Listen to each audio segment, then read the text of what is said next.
Tiga orang kini selamat. Dudi, Pak Edi, dan Desi kembali ke dalam hutan yang gelap dan rimbun di tengah malam. Hanya tinggal aku seorang yang masih berada di dalam sana, mencoba menahan Nyimayang Sari yang mungkin saja akan menarik Ice kembali yang kini sudah berada di antara mereka bertiga. "Kang Ajab, bangun Kang Ajab," kata Desi sambil menggoyang-goyangkan tubuhku pada saat itu. Tidak ada jawaban dariku. Tubuhku masih terasa kosong dan tidak mempunyai kesadaran sama sekali, sehingga tubuhku masih terbujur kaku sekarang. "Sepertinya dia belum menyelesaikan urusannya, Des. Ayo kita tunggu saja di sini," ucap Pak Edi.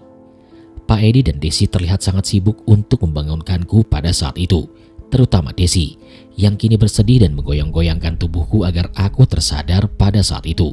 Sedangkan Dudi, dia tampak berdiri dan melihat ke sekeliling hutan. Dia tahu bahwa istrinya ikut keluar bersamanya pada saat itu. Di tengah-tengah tubuhnya yang masih merasa lemas, dia berusaha mencari ke segala arah, mencari Ice ke sekeliling pohon dan berharap bahwa Ice bisa ditemukan lagi meskipun hanya jiwanya saja. "Ice, kamu masih di sini kan, Ce?"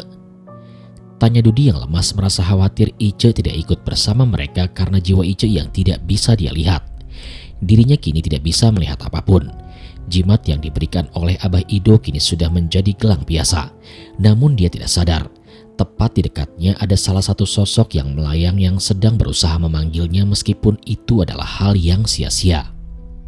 "Aduh Di, Ice di sini, Ah," kata Ice dengan nada yang bersedih.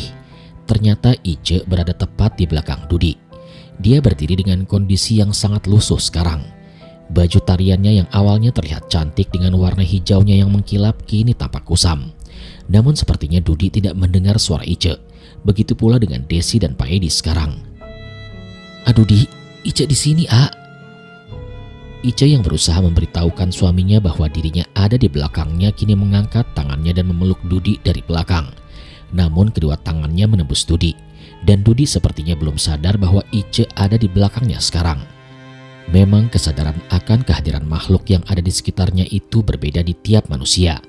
Ada yang bisa merasakan kehadiran mereka meskipun mereka tidak melihatnya. Ada yang bisa melihat dan merasakan kehadiran makhluk tersebut oleh kedua matanya. Namun kebanyakan orang tidak bisa merasakan dan melihat kehadiran para makhluk itu, kecuali ada dorongan kuat dari makhluk lain atau benda lain yang membuat tubuhnya bisa merasakan akan hal itu. Seperti layaknya jiwa Ice yang disusupi oleh Nyimayang Sari, sehingga kehadirannya bisa dirasakan oleh semua manusia yang ada di kampung Leuwih Damar. Juga ketika Dudi mendapatkan kalung yang Abah Ido berikan, yang membuat dirinya bisa melihat hal-hal gaib dengan kedua matanya. "Aduh Di, ini gimana sih Kang Ajab? Masa kita harus tunggu dia di hutan ini sampai dia sadar?" Desi nampak panik. Dia bertanya kepada Dudi yang masih terlihat sibuk mencari dan memanggil istrinya di tengah hutan yang gelap ini. Namun Dudi tidak menjawab apapun ketika Desi memanggilnya. Kedua matanya terlihat masih mencari Ice ke segala arah.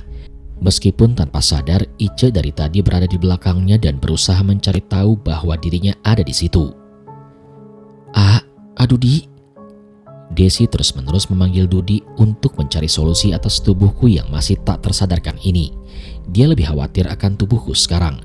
Karena mau bagaimanapun aku adalah orang yang hanya bisa mereka andalkan untuk membantu mereka semua keluar dari teror Nyimayang Sari di dalam sana. Ketika semua tampak kebingungan itulah tiba-tiba mereka semua dikejutkan oleh suara sesuatu. Suara seperti ledakan yang menggema di dalam gunung hingga terdengar jelas di kedua telinga mereka.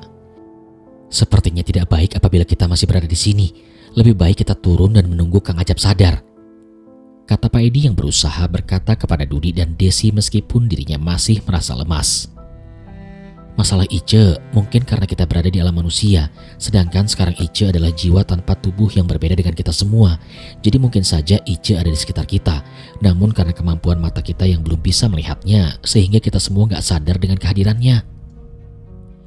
Tiba-tiba suara ledakan itu kembali terdengar. Tanah dan pohon yang ada di sekitar mereka bergetar dengan hebat, sehingga membuat dedaunan yang berada di sekitar pohon itu jatuh dan menimpa mereka. "Kalian dengar itu kan? Aku yakin itu adalah Kang Ajab yang masih menahan Nyimayang Sari agar dia tidak menangkap kita lagi. Jadi..." Pak Edi tiba-tiba berdiri, meskipun dia tampak sangat lemas dan berusaha untuk berdiri dengan sekuat tenaga. Namun dia berusaha agar dia tidak duduk lagi, meskipun dia harus memegang pohon yang ada di belakangnya untuk menjadi pegangan agar dia bisa berdiri dengan tegak. Ayo kita keluar dari hutan ini. Satu-satunya tempat yang menurutku aman adalah kampung yang ada di bawah gunung ini. Dudi dan Desi yang melihat Pak Edi berkata hal itu langsung terdiam. Mereka menyadari bahwa apa yang dikatakan Pak Edi mungkin saja benar. Posisi mereka saat ini masih belum bisa dikatakan aman, karena posisi mereka berada di atas gunung, dengan banyak sekali makhluk yang mengintai mereka semua, membuat mereka harus berjalan menjauhi tempat ini dan keluar dari hutan. Tubuhku pada saat itu belum tersadar, mau tidak mau harus mereka bawa dengan cara menggendong tubuhku pada saat itu. Dudi berharap dan mengiyakan atas apa yang dikatakan oleh Pak Edi. Dia juga berharap bahwa jiwa Ice sekarang sedang berada di sisi mereka, meskipun dirinya tidak bisa melihat Ice karena kalung yang diberikan Abah Ido sepertinya sudah tidak berguna lagi sekarang. Sehingga Dudi pun mengangguk dan menyetujui saran yang diberikan oleh Pak Edi pada saat itu. Ya sudah, kalau begitu Kang Dudi coba bantu angkat tubuh Kang Ajab. Jujur, aku masih merasa lemas. Energi yang tadi habis diserap oleh Nyi Mayang Sari belum semuanya bisa terkumpul, kata Pak Edi yang kini berusaha berjalan meninggalkan tempat itu secara perlahan. Pak Edi jalan paling depan ya, Kang Dudi di tengah-tengah, dan aku di belakang sambil menyenteri jalan kalian semua, kata Desi sambil menepuk-nepuk senter kecil yang dia bawa ketika memasuki hutan ini. Akhirnya mereka semua mulai berjalan menyusuri hutan, menyusuri jalan setapak yang mereka sendiri pun tidak tahu arahnya kemana. Namun mereka yakin bahwa jalanan yang mereka lewati adalah jalanan pulang, karena mereka hanya melewati satu jalan setapak ketika mereka semua masuk dan terjebak di dalam kabut tebal yang memisahkan mereka semua. Kalau kita tersesat di dalam hutan ini, kita akan mencari sungai dulu. Setelah itu kita akan menyusuri sungai itu untuk bisa sampai ke kampung, kata Pak Edi yang berjalan pelan di paling depan. Mereka semua pun mengangguk. Mereka yang sama sekali tidak hafal seluk-beluk tentang gunung ini hanya bisa mengikuti apa yang Pak Edi katakan. Mereka berjalan di tengah-tengah malam dengan suasana hening dan sepi sekarang. Desi tak henti-hentinya bergumam. Dia bergumam akan keselamatanku dan keselamatan Ice ketika dirinya berjalan menyusuri hutan yang gelap itu. Perjalanan menyusuri hutan itu pun sepertinya tidak tampak mudah. Banyak sekali hal-hal yang mengejutkan mereka, seperti tiba-tiba muncul suara dari burung hantu, daun-daun yang bergerak dengan sendirinya, juga hawa dingin yang tiba-tiba muncul dan menusuk kulit sehingga membuat mereka semua tiba-tiba menggigil kedinginan dibuatnya. Suara gaduh seperti ledakan yang awalnya terdengar keras kini perlahan-lahan meredup. Namun suara itu masih terdengar dengan jelas oleh telinga mereka pada saat itu. Mereka pun terus berjalan tanpa henti, mencoba menebak-nebak jalan ketika ada dua percabangan dari jalanan setapak itu. Mencoba menuruni jalanan setapak yang menurun dan licin dan saling membantu ketika mereka harus melewati beberapa akar pohon dan bebatuan yang menghalangi jalan mereka semua. Pak Edi yang berjalan di paling depan pun harus berusaha untuk berjalan lebih cepat meskipun tubuhnya terlihat sangat lemas. Namun di tengah hutan yang gelap itu, semua yang mereka dengar dan mereka lihat tentang suara-suara hewan malam dan angin yang berhembus ke arah mereka, juga daun-daun yang bergerak dengan sendirinya. Itu semua hanyalah awal, karena dari tadi banyak sekali makhluk yang memperhatikan mereka semua. Namun mereka tidak bisa mendekat, karena ada kalung pemberian dari Abah Ido yang menjaga mereka semua pada saat itu. Kalung itu kini sudah kehilangan energinya. Energi yang membuat mereka bisa kembali ke dalam tubuh mereka masing-masing, meskipun aku masih terjebak di dalam tempat itu bersama Nyi Mayang Sari. Sehingga setiap langkah kaki yang mereka pijakan di jalanan setapak itu terlihat pula banyak sekali mata merah yang mengawasi mereka dalam kegelapan tanpa mereka sadari, yang bisa saja akan menyesatkan mereka kembali ke tengah hutan dan membuat mereka tidak akan pernah keluar dari hutan ini untuk menyelamatkan diri. Dudi dan Pak Edi yang sekalipun tidak pernah menginjakan kakinya di gunung ini kini harus merasakan keangkeran gunung pada malam tersebut. Mereka tidak menyangka semua mitos-mitos yang berkembang di masyarakat luas akan gunung ini dan ritual-ritual di dalamnya adalah benar. Mereka berdua kini merasakan suasana gunung yang menyeramkan dan dikeramatkan bagi sebagian orang. Namun berbeda dengan Desi, dia tidak menyangka sesuatu yang membantunya selama ini rupanya hanya sebuah tipu daya yang bisa membuat dia terbuai oleh apa yang mereka berikan kepadanya. Membuat dirinya terlihat lebih cantik dan lebih menggoda meskipun ada sesuatu yang buruk di baliknya. Dan kini dia sudah mengetahui akan hal itu. Dan dia sudah meyakinkan dirinya bahwa dia tidak akan lagi menginjakan kakinya di gunung lagi ketika semuanya sudah selesai. Desi sengaja mengajukan dirinya untuk berjalan di paling depan, karena ketika dia berjalan di paling belakang, Desi merasakan sesuatu yang tidak enak di seluruh tubuhnya. Sesuatu yang menusuk dan banyak sekali sesuatu yang mengawasi dirinya ketika dia sedang berjalan. Butuh waktu 1 jam hingga mereka bisa kembali ke gerbang gunung. Dengan kondisi yang sangat kelelahan, akhirnya mereka bisa sampai ke tempat tinggalku pada malam itu. Aku yang pada saat itu masih tidak berdaya dan tidak sadar karena jiwaku masih berada di alam mereka membuat Desi, Pak Edi dan juga Dudi panik dan mencoba menidurkanku di depan warung tempat aku berjaga pada malam itu. "Pak Edi, coba cari sesuatu yang agak empuk seperti dus-dus untuk alasi Kang Ajab," kata Dudi setibanya mereka di depan warung. Sinar dari lampu minyak yang masih terus menyala semalaman kini menyinari tubuhku yang baru saja datang dengan posisi digendong oleh Dudi pada saat itu. Desi dan Pak Edi kini tampak sibuk. Pak Edi mengambil beberapa dus bekas dan menyimpannya di depan warung. Juga Desi yang dengan sigap menyeduh teh dari air termos yang ada di ruang belakang untuk kami semua yang ada di warung pada saat itu. Akhirnya tubuhku kini terlihat tergeletak di depan warung, bersamaan dengan Pak Edi dan Dudi yang terlihat duduk dengan nafas yang kini terengah-engah. Desi yang berada di dalam warung kini keluar, memberikan 1 gelas teh hangat manis untuk mereka minum agar tenaga mereka bisa cepat pulih kembali pada saat itu. "Makasih ya Des," kata Dudi sambil mengambil 1 gelas teh yang Desi buat di dalam warung. Tidak ada obrolan lagi pada saat itu. Semuanya terduduk lemas dan tidak berdaya. Dengan rasa syukur yang mereka panjatkan kepada Yang Maha Kuasa karena mereka telah aman dari teror yang mengerikan dari dalam gunung sepuh yang sangat menakutkan tersebut. Kini mereka hanya terduduk, karena rasa kantuk yang sedari tadi tertutup oleh rasa takut yang mereka rasakan kini muncul secara perlahan ketika mereka merasa bahwa semuanya telah usai. Bahkan Desi terlihat menempelkan wajahnya ke atas meja karena rasa kantuknya yang kini mulai menyerang. Tempat para warga biasa menyimpan kopi dan cemilan-cemilan ketika mereka bercengkrama di depan warung pada siang hari. Tampaknya mereka mulai memejamkan matanya satu persatu. Rasa kantuk, lemas, lelah rupanya tidak bisa mereka tahan lagi.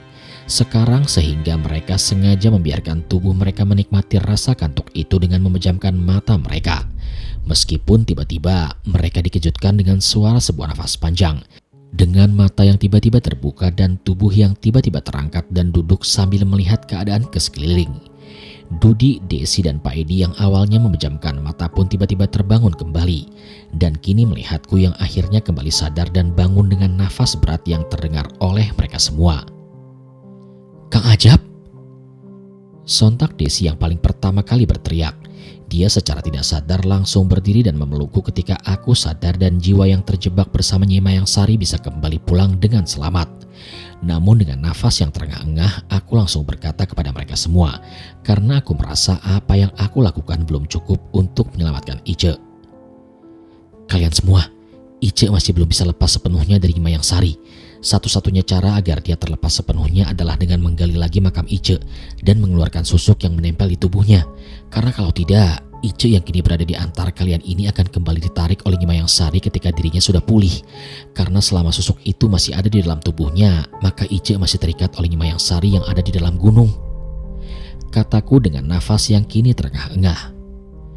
Setelah malam yang panjang yang menghiasi kampung dan kampung-kampung di sekitarnya dengan kejadian yang tak mungkin bisa dilupakan oleh sebagian orang, akhirnya cahaya kemerah-merahan muncul dari ufuk timur secara perlahan. Sebuah cahaya yang menerangi langit dan menutup sinar-sinar dari bulan dan bintang yang menerangi kampung sepanjang malam. Terlihat awan hitam yang menutupi langit gunung perlahan kini memudar. Sinar matahari yang begitu kuat pagi itu mencoba mengusir keheningan malam dengan sirna yang sangat menghangatkan. Kokok ayam di pagi hari kini terdengar, bersamaan dengan suara burung-burung pagi yang saling bersahutan satu sama lain, membuat sebuah irama yang merdu dan menyejukkan hati bagi siapa saja yang mendengarkannya pada pagi itu. Hawa dingin yang menusuk kulit kini terasa hangat secara perlahan. Bahkan kami bisa melihatnya dengan nafas yang terlihat sudah seperti kepulan asap ketika dihembuskan keluar pada pagi itu. Rumah-rumah di kampung yang awalnya hening kini kembali gaduh, dengan suara-suara dari dapur dan asap yang mengepul di sela-sela atap mereka, bercampur dengan kabut tipis yang memenuhi langit pada pagi itu yang secara perlahan-lahan akan menghilang ketika matahari mulai meninggi dengan sendirinya. Kondisi kampung Lewi Damar tampaknya tidak terlalu berbeda ketika pagi menjelang. Malah bisa dibilang kampung Lewi Damar malah tampak lebih ramai ketika pagi tiba.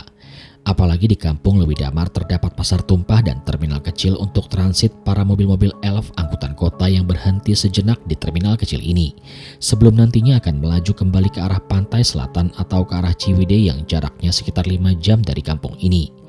Namun kini ada sesuatu yang berbeda. Banyak warga yang awalnya ingin beraktivitas pagi itu kini berhenti sejenak dari aktivitasnya.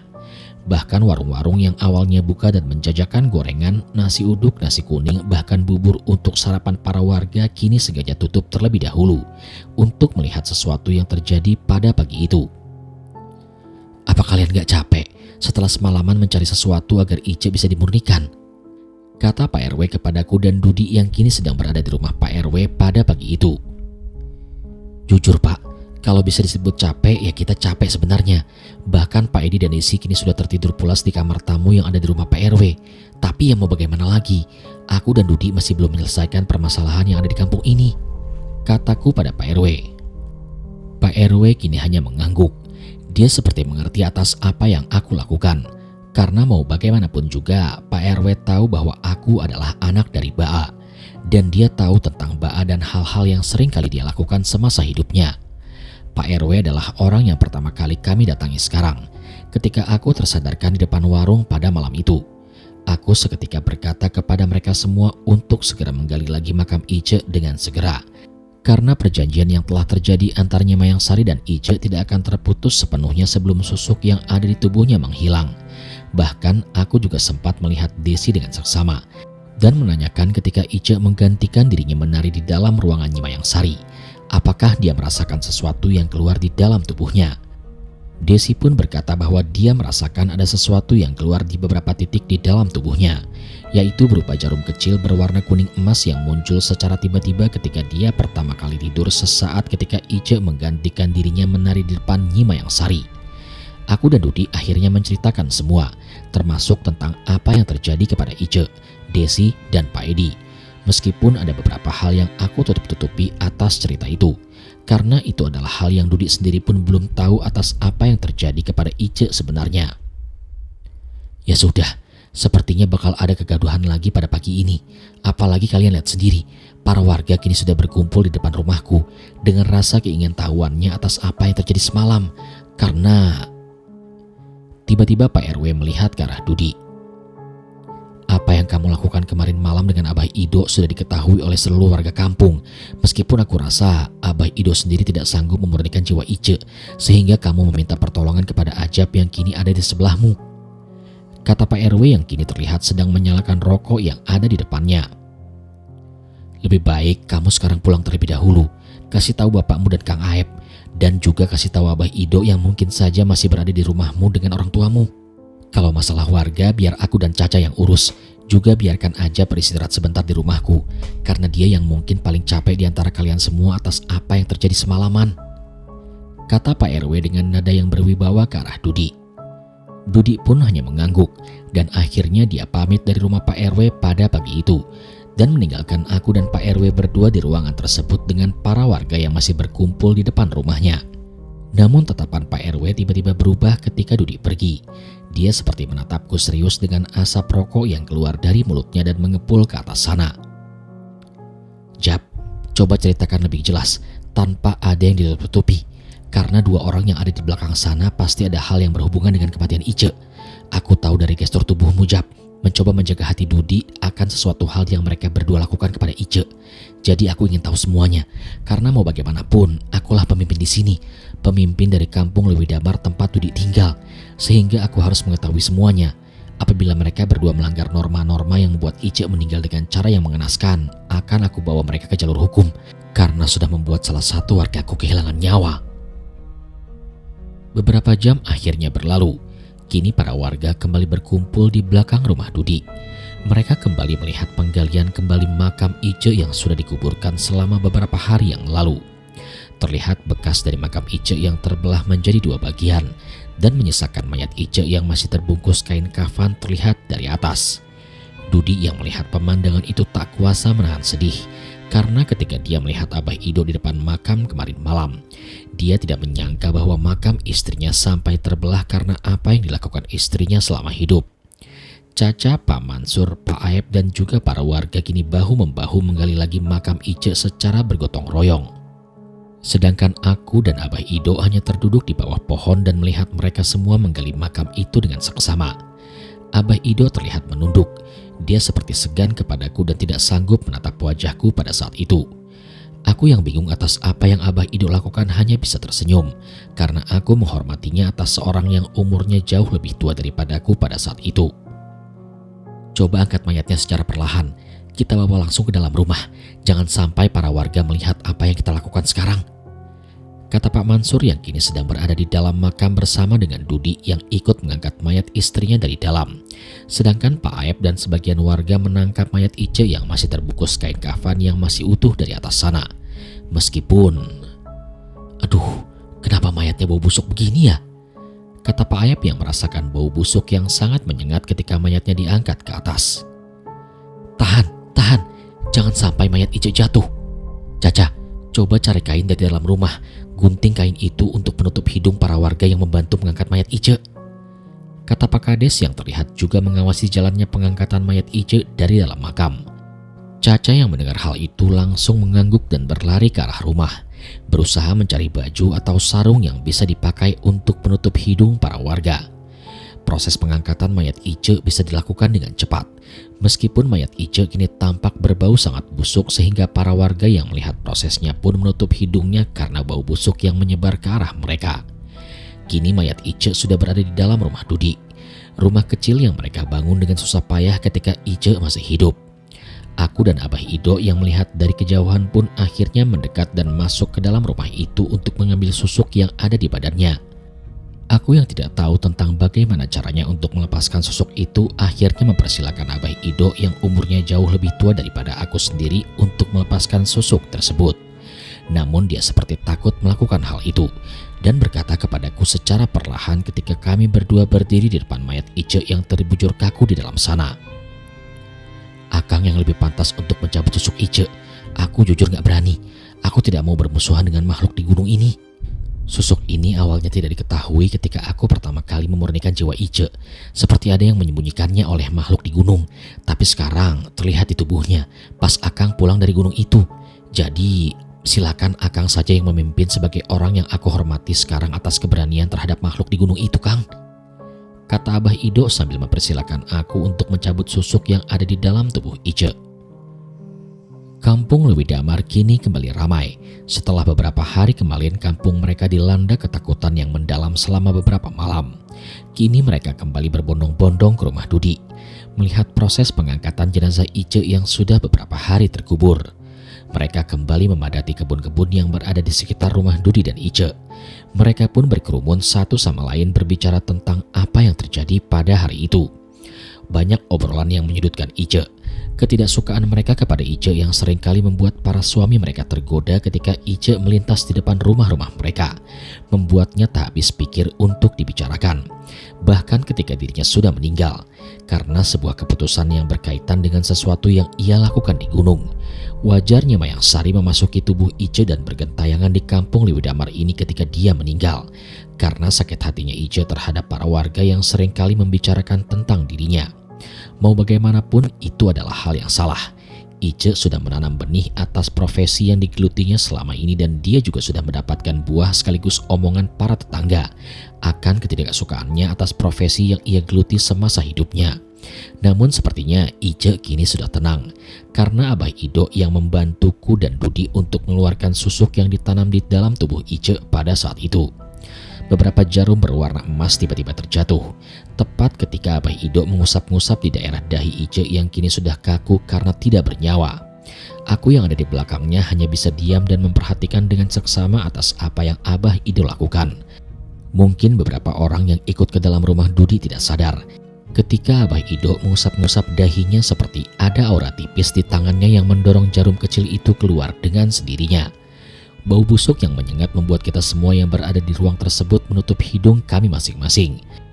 Bahkan Caca yang awalnya masuk pun tiba-tiba lari keluar dan muntah di luar rumah. Dia tidak tahan dengan bau busuk yang menyengat dari tubuh Ice. "Sudah beres, Bah?" tanyaku. "Belum, Kang Ajab, karena ini banyak sekali ditanami susuk," kata Abah Ido sambil menggelengkan kepala. Entah mengapa Abah Ido berkata kepadaku dengan nada yang sangat sopan. Dia seperti menghormatiku akan suatu alasan yang aku sendiri pun tidak tahu apa itu. Dia dari tadi tersenyum, menganggukkan kepalanya, dan beberapa kali memberikan gestur seperti mempersilahkan aku untuk berdiri terlebih dahulu atau duduk terlebih dahulu sebelum akhirnya dia yang mengikutiku dari belakang. Berbeda dengan dirinya yang datang ke rumah Pak Mansur kemarin siang. Dia seperti orang yang tegas dan menatap semua orang yang ada di sana dengan tatapan yang tajam. Tak terasa waktu terus berlalu. Tak terasa pula sudah 3 jam berlalu semenjak proses pengangkatan jenazah Ice pada saat itu. Akhirnya dengan susah payah susuk yang menempel pada tubuh Ice keluar semua dan terhitung ada 7 jarum kecil berwarna emas yang tertanam di beberapa titik di dalam tubuh Ice pada saat itu. Abah Ido kini terlihat sangat kelelahan karena menurutnya mengeluarkan susuk itu bukanlah hal yang mudah. Butuh banyak energi yang harus dia keluarkan agar susuk itu bisa keluar dengan paksa. Dan setelah 3 jam berjalan akhirnya proses itu selesai juga. Akhirnya beres juga, kata Abah Ido dengan nafas yang berat. Terus sekarang gimana, Bah? Tanya Dudi dari belakang. Sekarang kalian keluar dulu. Ada yang harus kita bicarakan berdua tentang Ice, kata Abah Ido yang tiba-tiba menyuruh mereka keluar rumah dan meninggalkan aku dan Abah Ido berdua di dalam ruangan itu. Aku yang tidak tahu maksud dari Abah Ido hanya terdiam dan hanya bisa berdiri di belakangnya tanpa berbicara sepatah kata pun lagi saat mereka keluar rumah. Mereka sudah keluar semua, Kang Ajab, katanya dengan nada yang halus. Aku hanya bisa menganggukkan saja. Aku jujur sama sekali tidak mengerti proses-proses yang berkaitan tentang hal-hal seperti ini. Bapak semasa hidup tidak mengajarkan aku sampai sedetail ini tentang apa yang terjadi di dalam hidupnya.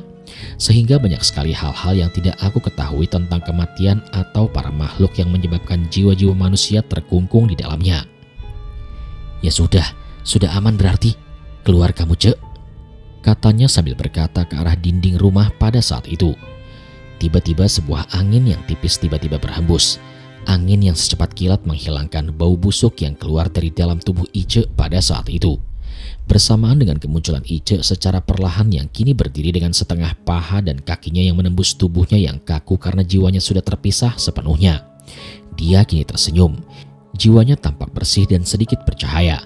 Tak ada lagi wajah yang melotot dengan lidah yang menjulur ke arah luar dan tanda hitam di leher seperti saat dirinya menghilangkan nyawanya dengan menggantung diri di dapur rumahnya. Terima kasih, Abah. Aku sudah sepenuhnya terlepas dari Nyi Mayang Sari sekarang. Jiwaku sudah bebas. Meskipun aku belum bisa dimurnikan karena seharusnya pada hari ini aku masih hidup dan masih berada di dalam dunia kalian, kata Ice dengan nada yang merdu dan tersenyum lebar. Hatur nuhun juga, Kang Ajab. Kalian semua sudah mengorbankan jiwa kalian untuk menjemputku dari tempat Nyi Mayang Sari. Meskipun Nyi Mayang Sari keluar dan mencariku, dia sekarang gak bisa lagi mengambil jiwaku karena aku tidak terikat apapun dengannya lagi. Mohon maaf atas apa yang aku lakukan membuat repot kalian semua.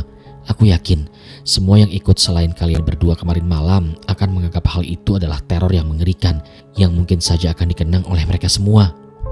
Namun aku hanya berharap apa yang terjadi kepadaku ini adalah contoh dari kemunafikan seseorang manusia yang ingin mendapatkan sesuatu secara instan dan tidak ingin berusaha lebih baik sehingga harus meminta bantuan kepada para makhluk agar bisa berhasil. Aku mungkin akan datang ke kalian lagi untuk dimurnikan jiwaku di lain waktu karena aku ingin melihat Dudi lebih lama di hari ini. Jadi jangan memurnikan jiwaku terlebih dahulu ya. Ice berkata seperti itu kepadaku dengan nada yang sedih. Kesedihan yang penuh dengan senyuman karena hanya kita berdua yang bisa berkomunikasi dengannya sekarang. Dudi, Caca, Pak RW, Pak Mansur dan semua warga yang kini berada di luar rumah tidak akan melihat dan mendengar apa yang sedang kami bicarakan. Itu adalah pembicaraan yang sangat panjang. Pembicaraan tentang apa yang nanti harus aku sampaikan kepada Dudi. Juga tentang Desi dan Pak Edi atas masalah yang menimpa mereka semua. Tolong kamu ceritakan kepada Adudi tentang apa yang sebenarnya terjadi agar Adudi bisa mengetahui kebenarannya. Ingat ya, Pak Edi dan Desi sebisa mungkin harus dimaafkan atas kesalahan mereka. Kamu bantu Adudi agar dia bisa memaafkan mereka berdua atas apa yang dilakukan kepadaku semasa hidup. Karena aku takut Adudi akan marah atas apa yang mereka lakukan. Apalagi Pak Edi yang sudah melakukan hal yang tidak sewajarnya denganku pada malam itu. Aku hanya bisa meminta bantuanmu. Sebagai adik kelasku yang pernah mengalahkan Adudi sewaktu sekolah, kamu adalah orang yang bisa menahan amarah Adudi ketika dia marah. Jadi aku meminta bantuanmu sekali lagi." Ice kembali tersenyum dalam kesedihannya. Terlihat matanya yang berkaca-kaca meskipun tubuhnya kini menembus benda-benda yang ada di dalam rumah. Aku yang mendengar hal itu langsung mengangguk dan berkata kepada Ice bahwa ia tidak perlu khawatir atas apa yang akan terjadi selanjutnya, karena aku akan membantu Dudi hingga semuanya selesai. Ice yang mendengar hal itu kini terlihat senang. Dia akhirnya sedikit menundukkan kepalanya dengan kedua tangannya yang disimpan di depan tubuhnya. Dia pamit kepadaku dan Abah Ido, dan mundur menembus tembok hingga akhirnya menghilang kembali meninggalkan kami berdua pada saat itu. "Sudah beres, Bah. Kita coba panggil mereka lagi. Kita mandikan lagi tubuhnya, karena kita harus melakukan proses pemakamannya dari awal lagi," kataku pada Abah Ido yang ada di sana.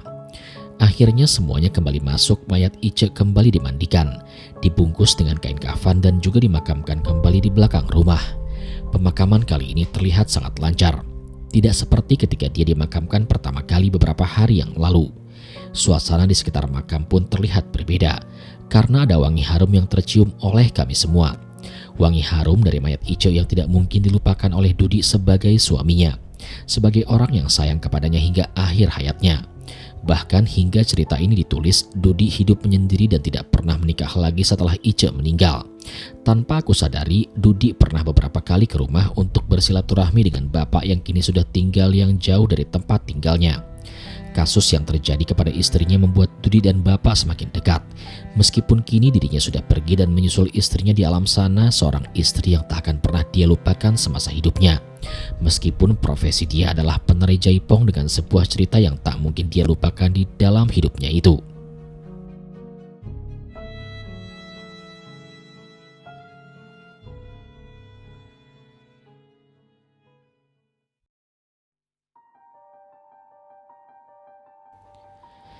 Sekian cerita pada kesempatan kali ini.